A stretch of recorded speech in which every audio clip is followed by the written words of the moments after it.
ambaye ningependa kuzungumzia. Kitu ambacho baba alikuwa anatuambia kila siku. Unajua saa hii kila mtu wako na mambo yake, anasema mi baba aliniambia hii, baba aliniambia ile. Lakini ile tunaweza kukubaliana yote ni ile alituambia sisi sote. Tukiwa wazi mbele ya umma. Baba alisema nini?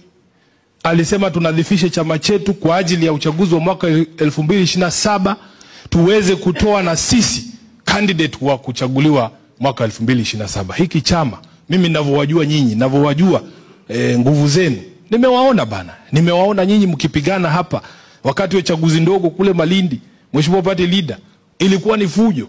Lakini nyinyi ninavyowajua, hakuna jambo ambalo tunaweza wekwa mbele yetu ati tushinde. Mimi najua tukiamua leo hii ya kwamba tunamsimamisha party leader wetu huyu 2027, watu wanaenda nyumbani. Tukiamua tunasimamisha huyu Abdul Swamad,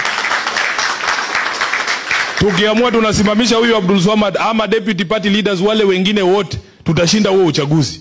Mukisema SG wenu wasimame kura 2027,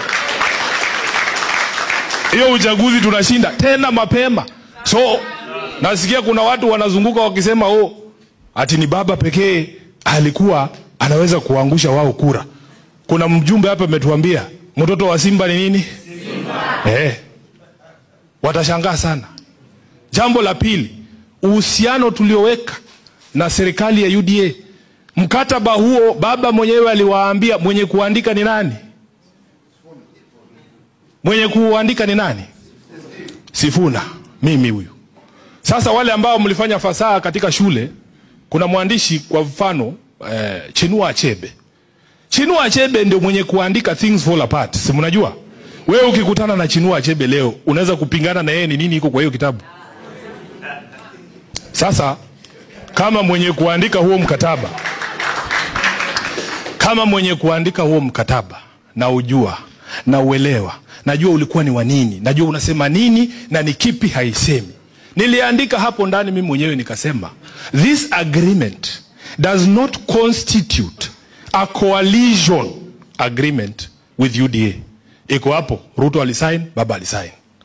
So wengine ambao wanazunguka, na kwa sababu baba alituambia we keep our identity. Mimi rangi yangu ni hii chungwa, symbol yangu ni chungwa. Mnanielewa?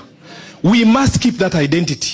Wengine wanatuambia ati by elections za November 2027 party leader ati kuna candidates wa broad based. Broad based si chama. Na kama si chama haina candidates. Unajua nyinyi mmefanya kazi ya kura hapa. Kuna wamama wakiingia kwenye polling station kama hawajui jina ya candidate, wanasema mimi nataka ule wa ODM. Ukweli ama uongo? Kuna wale ambao hawajui hata candidate na chama, wanasema ile symbol ya baba, ile chungwa.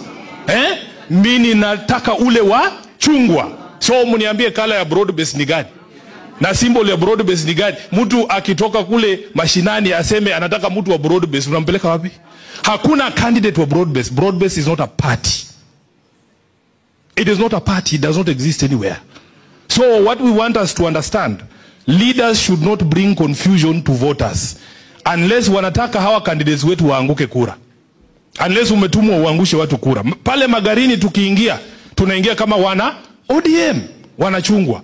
Rangi zetu zinajulikana, sera zetu zinajulikana, nembo zetu zinajulikana. Ukiona tu chungwa unajua ni nini? ODM. So we don't want people to bring confusion in this election. Jambo la mwisho, uchaguzi wa Novemba tarehe 27